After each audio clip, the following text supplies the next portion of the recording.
They were with us every day during the election, and they're with us today. Jessica, Kim, Christy, please stand up and let us all thank you.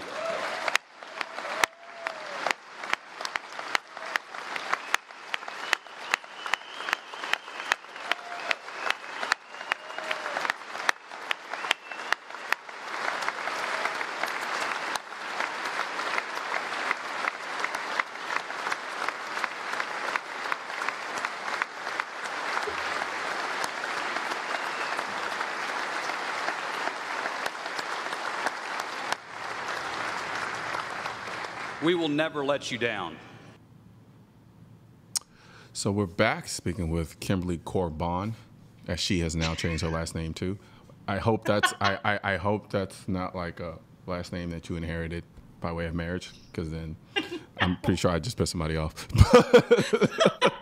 Just my dad. Okay. Well, then again, let me. It's not getting better. We're just yeah. I'm known for doing that.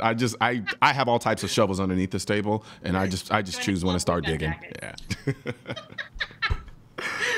So before we threw it to break, I was asking you about some of the responses from. I always have a problem categorizing this because I'm not going to assume all victim groups are leftist in nature, but it is. I guess it is what it is to a certain extent. But when you started coming out more pro-gun, what was that pushback like? And where do you think, and what do you think largely was the basis for it? Because you pointed out something before we went to break that I absolutely agree with. I think when we have this conversation, a lot of times it becomes very vitriol. It's incredibly divisive in many ways, and I think sometimes we miss the forest for the trees and understanding that there's an aspect to this where we do all inevitably have the same common goal. We just may differ in terms of how we go about getting there, and having that conversation without kind of yelling and screaming at each other sometimes would be more advantageous than anything else. So, yep. But what has been kind of your experience in this unnecessarily, unbelievably long question with respect to coming out more on the pro-gun side in terms of your relationship with some of the other groups that you dealt with initially? So you may have to redirect me if I don't address all of the points. No, you're fine. I mean, I don't know. It's this weird place where I was embraced and had such a great experience sharing my story, feeling like the victim advocacy community, especially in Colorado, was 100% behind me.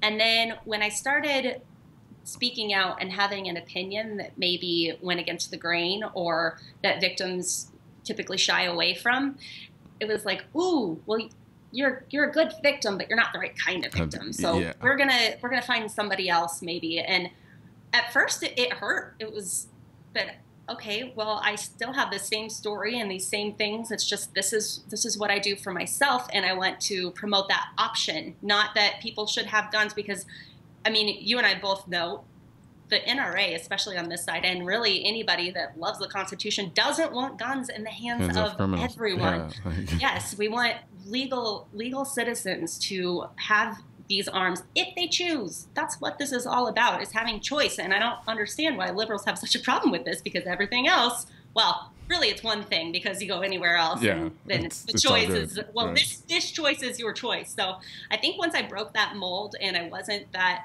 perfect victim anymore, it really became divisive, and it doesn't need to be. I didn't get asked to as many campuses. I think was a big change. But then this year, I hooked up with a group called Turning Point USA.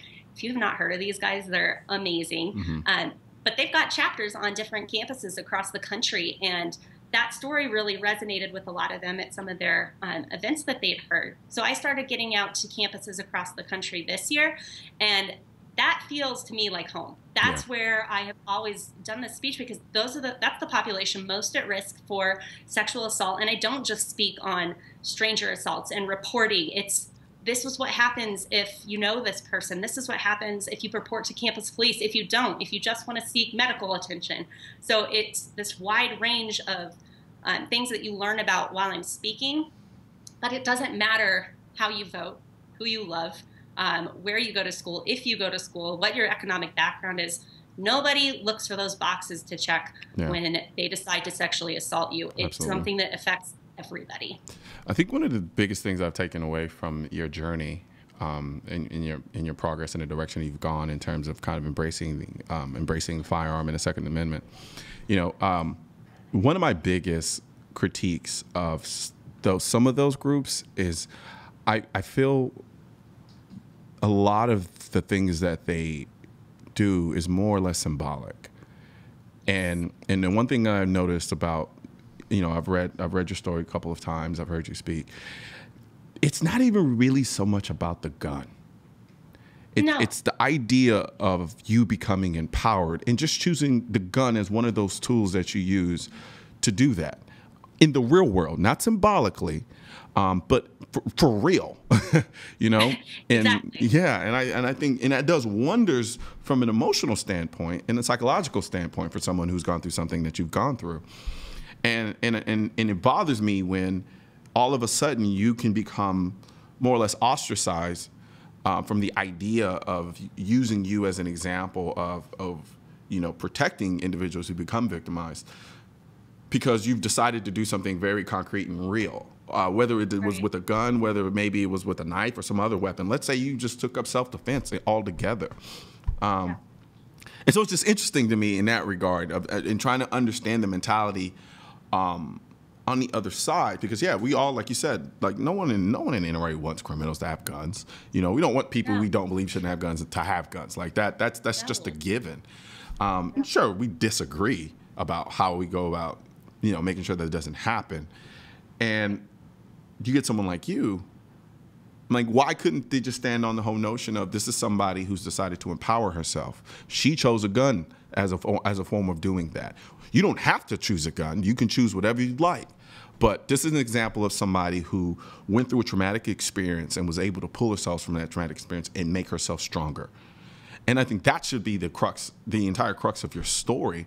And then just to kind of, like I say, more or less ostracize you as a result of the tool you utilize to gain that strength. I'm not gonna say use the gun to gain your strength, but that's a part of the process in which you were able to do that. I don't know. It bothers me. It doesn't come from the gun. Huh? Yeah. Well, and it should. I mean, nobody wants to talk about this. Rape is scary. Yeah. Putting yourself in my shoes is scary. Thinking that it's your daughter, your sister, your wife, your girlfriend, that's scary. But even worse is having to live with that and having the memories that I have that so many other survivors have. And just because I took that step and made something concrete about the right to protect myself, that shouldn't mean that suddenly I am somehow to blame or that I'm worse off that way. That's not it at all. This is something that can be done to protect myself, and there's every reason for me to go ahead and take that. I have to say, though, I didn't start carrying when I first had a firearm around. I had to make sure I was really comfortable with it. And so I think we hear so much about, oh, well, you're just going to buy it online and go pick it up and start toting it around. Yeah. Well, that's not how this works. That's not how any of this works. No, it's a very, very personal task. And you have this incredible amount of accountability that comes with owning, with carrying a firearm. And there's every reason for you to get that training, to make sure that it's something that you're comfortable with, because safety is multi-layered. It's not just a gun. It's doing a whole lot of things. And at the end of the day, if an attacker gets through all of those, your gun is going to be your one equalizing factor. And I'm not going to play my cards and just hope that I've got a good hand. I want to make sure that I've got something even better there. And see, that's, to me, is an incredible message. If we're talking about groups who say we're not against the idea of firearm ownership, we're just for gun safety. I don't think of a better message than somebody who's been victimized, decided to empower themselves, and has now gone through the requisite processes to carry a firearm and do so responsibly, and to have them come out and say, look, this is what I did to empower myself, and this is how I went about doing it responsibly. I think that speaks volumes in terms of what we all want to happen in this country with respect to firearms. And so it baffles me in a lot of ways. It doesn't really baffle me. I know the underlying reasons behind it. We know what's happening here. But, it's still, like I said, it's still frustrating just to kind of see it be played out in the way that it has. Now, with respect to firearms, do you have a gun preference? Loaded? Already hard. Sorry. I prefer my puns intended. Actually, I have a few that I like. I still have yet to find that one that I just can't live without. Yeah. And over the summer, I have some really intense training classes coming up that I'm super excited about. Gotcha. It. I can't go into a whole lot of detail yet, but I'm going to be out at the SIG Academy for Awesome. A good chunk of time this coming summer. So I'll be learning a little bit more about the things that I already know, but I want to continuously improve upon not only my safety, but the safety of my kids, around everybody around me. I want to continue learning, and for them to have me out and for me to be able to do that, I am super excited. So I'll get to talk more about that later. But I really liked some of the 9mm feel. I have a 380 right now. And the kick is a little tough on it. Yeah. I've actually found I'm most accurate with a Glock, but I don't carry that on a day-to-day basis because of the age of my kids. I want that manual safety. Gotcha. They're 2 and 3, so I want to be able to have just a little bit extra on the manual safety side of things with a heavier trigger pull. It's funny you point that out, and in the gun world of egos. There's this kind of pervasive notion, this pervasive hatred for anything that has a manual safety on it. And I tell people, like, well, calm down. Like, of course, I generally don't want safeties on my guns, but I don't have kids. I have different things that I don't have to account for that maybe somebody else might have to account for. And like you just pointed out, I want a manual safety because I do have kids. I want to provide as many steps and layers as possible that if unfortunately they get their hands on that gun, it makes it incredibly even more hard for them to shoot accidentally. And so, and I just wanted to use your point to kind of stand on my soapbox to point that out. Getting on your soapbox is your cardio? Yeah, well, so really? So you think I do cardio like this? Is that what I do? I'll be on the elliptical? That was the elliptical motion? I don't know. I'm not gonna lie. I did it for a little bit. And then... Are there pictures of this? Huh? Are there pictures of this? Hell no. Nope, no pictures. God. No pictures at all. No pictures at all. Oh, man. So I'm going to end this conversation before I get into more trouble. No, but I really do appreciate you taking the time to tell us your story and talk about your journey going forward. I know it's never easy, but I do absolutely admire you and everything that you've been able to do thus far. Well, thank you very much, and it's always a pleasure to be on and be able to share my platform with others and just give voice to victims that haven't found theirs yet. So I have a website, totally made it myself. It's KimberlyCorban.com. You can learn a little bit more there, and I do speaking events. So that's the little request button, and then follow me on Twitter for more snark. I speak fluent snarkasm. And again, it's Kimberly Corban, not Corban. I mean, whatever, live your dream. Yeah. Oh, okay. Yep. No, thank you so much, Kimberly. Yeah, thank you. We'll talk to you soon. Absolutely. All right, when we come back, we'll talk with NRA's Josh Powell about their new pro hunting initiative.